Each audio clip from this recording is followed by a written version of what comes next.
What's a biblical misconception that keeps you up at night? I'll go first.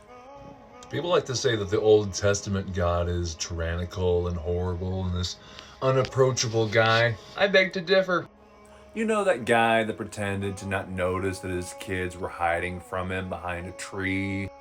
Dismembered a pedophile so his son could stomp on his skull and turn into an ashtray. Save that story for later.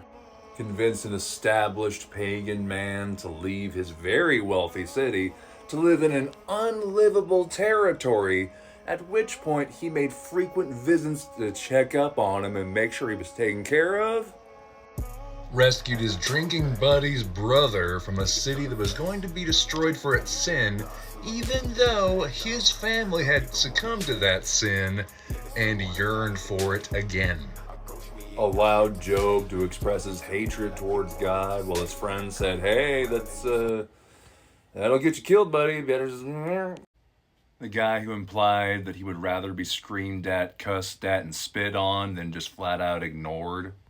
You know, like a father. Wanted to completely destroy and recreate the entire universe and humanity, but ultimately chose not to because he was friends with some people that might get hurt in the process. Bailed out his drinking buddy every single time he got stuck after letting him try to figure out life on his own. Used the mythology of foreign religions to express himself to people who did not understand Judaism.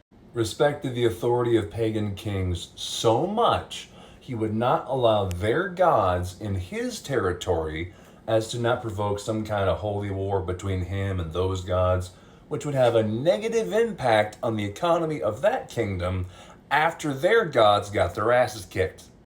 Egypt never bounced back, y'all.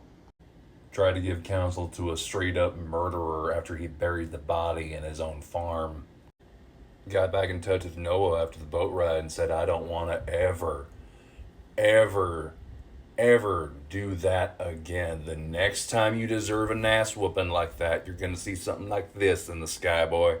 Rainbows are fucking scary. Allowed a long-haired hippie to experience what it's like to walk as a god on this earth. Even after he chose Poontang over God. This is the same guy who was endorsing a dude who was banging multiple broads at the same time and didn't get in his face about it until he slept with someone else's broad and then basically told him, "Hey, man, to respect others is to respect me." Welcome to prostitute into his kingdom because she was just so darn right neighborly. Was so in tune with Jacob's emotions, he always waited for everyone else to be on the other side of the frickin' valley before he talked to him in a way that he knew he would be vulnerable and might get embarrassed. That's right. Get it all out. Get it all out of your system. Hey, sun's getting high. Let go. Let go. God, I need some sleep.